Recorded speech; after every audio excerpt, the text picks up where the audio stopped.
Hola, bienvenido a un nuevo video. En esta oportunidad voy a estar revisando el octavo capítulo de Investigación sobre los principios de la moral de David Hume.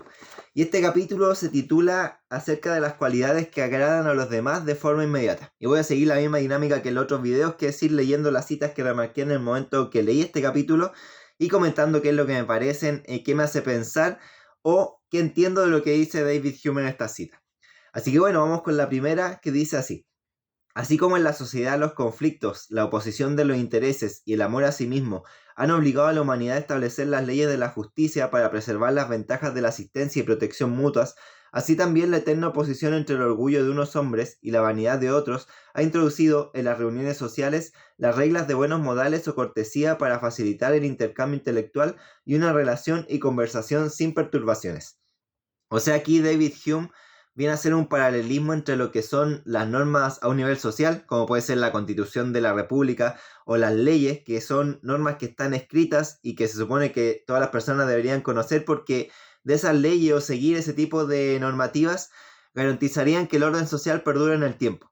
De esa misma forma, entonces, en este tipo de reuniones, por ejemplo, pensemos en círculos de intelectuales o de autoridad económica o de estos círculos de empresarios, donde se juntan personas que son eminentes en algún campo o que han destacado en algún campo en particular. Existen estos buenos modales que al final, bueno, no solamente en estos círculos, sino en la interacción de todos los grupos de personas, al final podríamos pensar. Aquí de entender que lo asocia más David Hume como a ese tipo de círculos más intelectuales, pero al final los buenos modales son algo que se ha terminado trasladando a las reuniones de todo tipo de ser humano. ¿Y por qué son importantes esos modales o respetar esos buenos modales? Porque si no se respetaran, al final las reuniones muchas veces se terminarían transformando en una lucha de egos, como de ver quién sabe más, quién ha tenido mejores logros, quién tiene más dinero o así, cualquier tipo de cosa. Se termina transformando en una competencia de orgullo, llamémosle. Y yo creo que a más de alguien nos ha pasado que hemos visto alguna situación así, como que en una reunión las personas tratan de meter así como sus logros, las cosas que tienen, e incluso cuando no viene al caso. Y es como que eso genera cierta como incomodidad, así como ¿por qué lo está haciendo? Ni siquiera es como que uno pueda sentir envidia de los logros, de las cosas que tengan otras personas, sino es como que lo está metiendo ahí y no viene mucho al caso. Yo creo que eso se ha podido ver y precisamente los buenos modales son algo que trata de frenar esto, como que podamos interactuar de forma así armoniosa con otras personas y no se termine transformando en una lucha de egos, porque al final eso no terminaría muy bien probablemente. Yo creo que en la antigüedad eso seguramente se terminaba trasladando a la violencia física y a puñetazo, ¿no? A resolver los conflictos. Pero por eso han surgido los buenos modales, para que no tengamos que caer en ese tipo de circunstancias.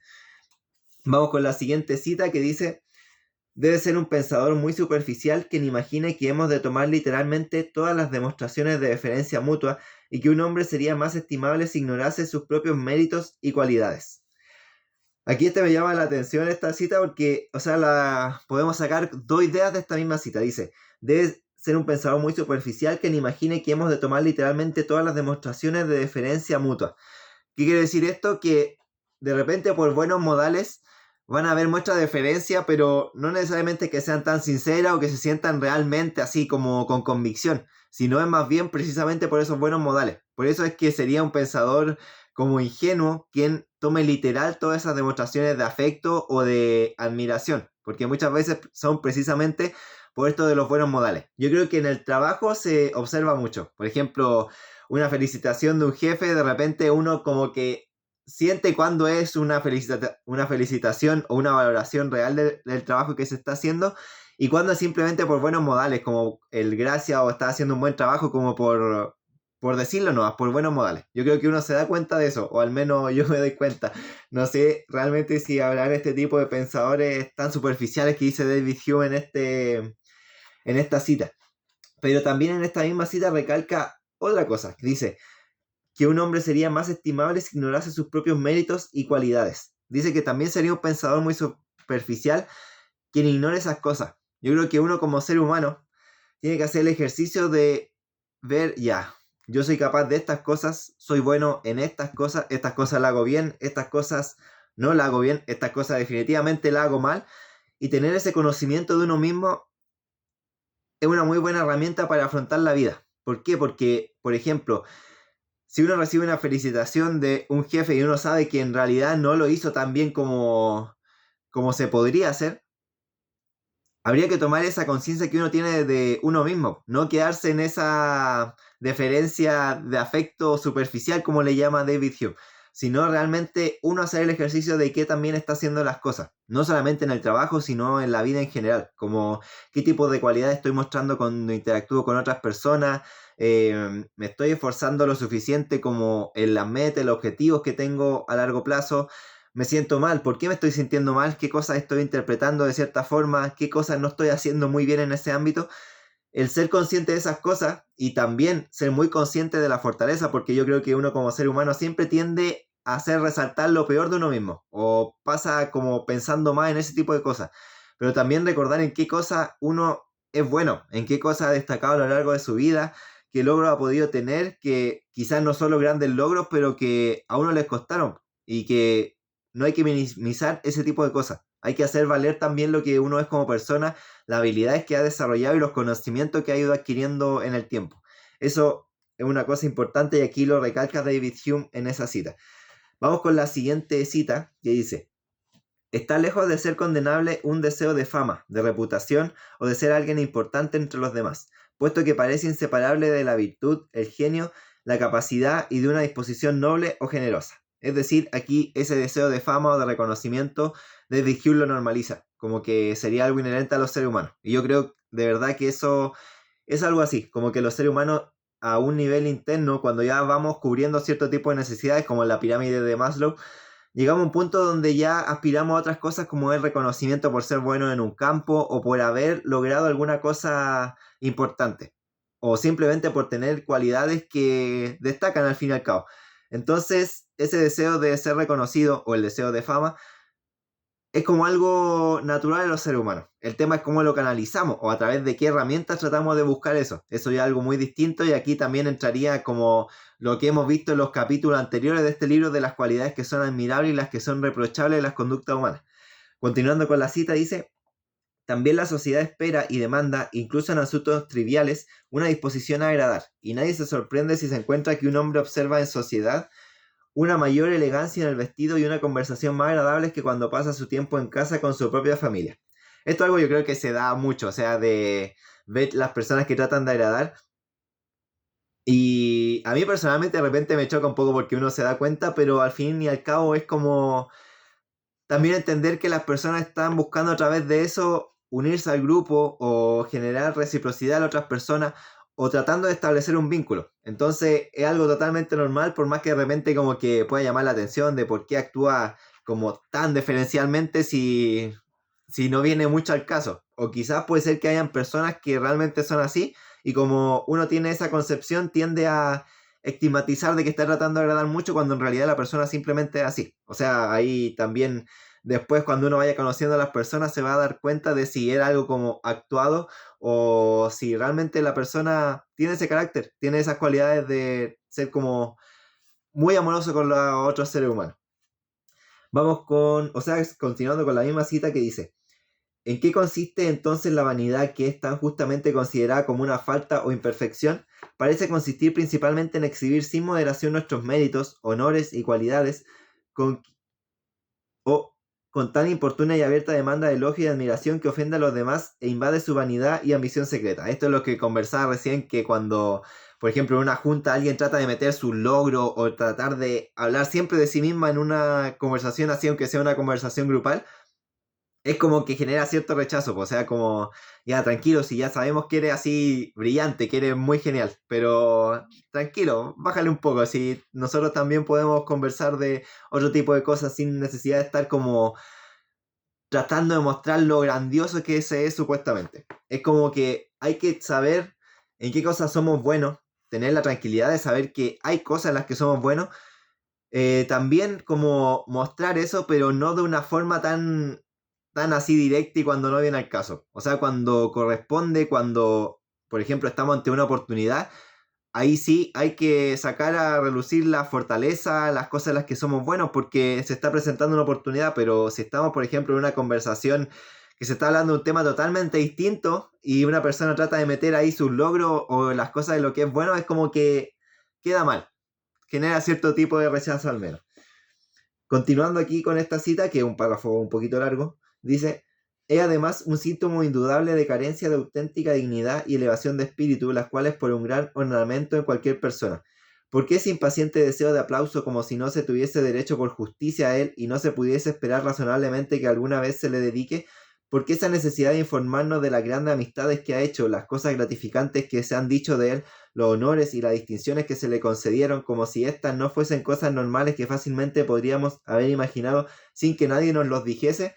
Esta parte es muy interesante, porque de repente las personas que tratan de hablar tanto de sus logros o tratar de quedar bien en un grupo de personas, en una conversación como uno a uno con otro ser humano, hay que poner ojo porque quizás detrás de esa aparente seguridad, esa aparente muestra de tantos logros como de tanta grandeza, en realidad estemos ante una persona muy insegura, que precisamente por esa inseguridad necesita poner esos logros y estar recibiendo reconocimiento constantemente, porque si no lo recibe, la persona en realidad es insegura, o sea, no cree en su propia valía. Es por eso que tiene que estar ahí, mostrando constantemente los logros, las cosas que consideran que son buenas de sí misma.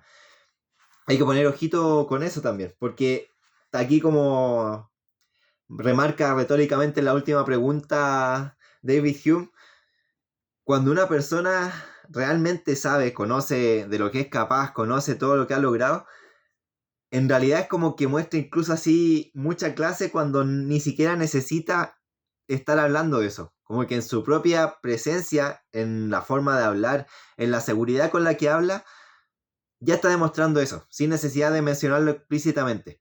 Yo creo que eso es mucho más recalcable y es algo que despierta mucha más admiración en los seres humanos. Cuando es una persona así, que tiene logros que uno podría decir, esta persona, o sea, con lo que ha logrado, con todo así, todas esas cosas que ha ido logrando en su vida, sería entendible que incluso no fuera tan agradable como persona, incluso que esté hablando de sus logros, pero cuando no se da eso, cuando en realidad es una persona muy cercana, como que no miran en menos a nadie y que además no tienen necesidad de estar hablando constantemente de sí misma, es como que genera un respeto aún superior y una admiración mayor, como de, sí, pues esta persona lo logró y no necesita estar recalcándolo constantemente. Yo creo que es algo que destaca bastante, y creo que en algunos de los primeros capítulos de este libro también hablaba un poco de eso David Hume, si bien recuerdo.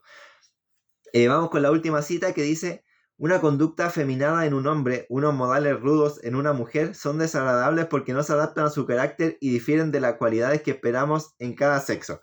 Aquí ya David Hume se metió en un tema un poquito complicado, pero hay que entender que era una época distinta. O sea, esto lo escribió en 1800 y algo, si bien recuerdo. Así que es entendible que haya como un poco más de machismo, entre comillas, en sus palabras. Aunque yo creo que, a pesar de los años, hay cierto tipo de comportamiento, cierto tipo de actitudes que aún consciente o inconscientemente se terminan considerando que son más de hombres o de mujeres.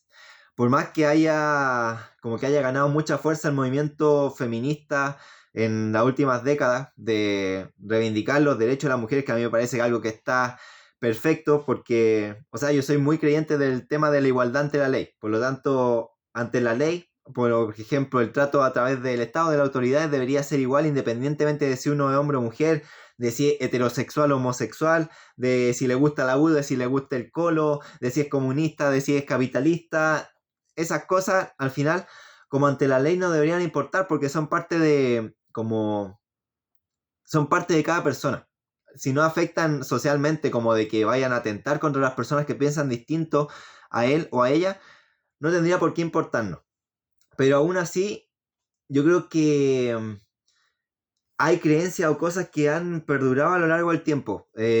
También, o sea, aquí entran también temas de que, por ejemplo, habrían diferencias biológicas entre hombres y mujeres que hacen que actuemos distintos, que valoremos cosas distintas, que busquemos desempeñarnos en campos profesionales distintos. Y eso se termina asociando muchas veces como que habría cierta discriminación, pero en realidad puede que no sea tan así. O sea, parte de discriminación o parte de preferencias por algún sexo u otro puede haber, pero yo creo que no siempre es así. Y en la mayoría de los casos diría que no es así, sino que tiene que ver más bien con diferencias a nivel biológico que vienen a por ejemplo, a desencadenar que nos interesen cosas distintas a hombres y mujeres o que destaquemos en cosas distintas. Por ejemplo, en el caso de los deportes, probablemente el hombre sí o sí va a tener una ventaja porque genéticamente tiene la testosterona, tiene cosas que hacen que desarrolle más fuerza física, más velocidad. Y sí, podría salir aquí una mujer decir que hay mujeres que levantan mucho más que hombres, por ejemplo, en sentadilla, o que levantan mucho más que la mayoría de los hombres, pero al final van a ser excepciones.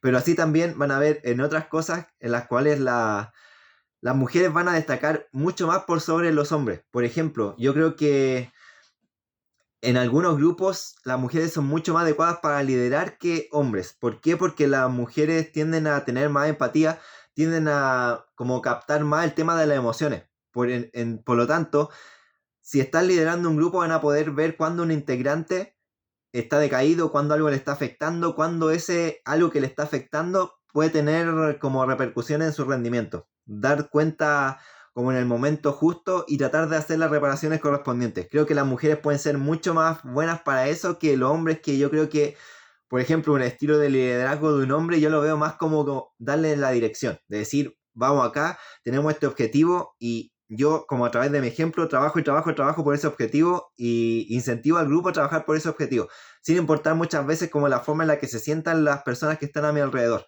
Y creo que, por ejemplo, en ese tipo de situaciones, una mujer podría hacerlo mejor. Obviamente van a haber situaciones donde el hombre tiene que liderar. Por ejemplo, en unos equipos de fútbol no vamos a poner una mujer a que sea la capitana del equipo de fútbol masculino. No tiene sentido. Pero hay que reconocer que hombres y mujeres probablemente vamos a tener cualidades que van a destacar en diferentes campos.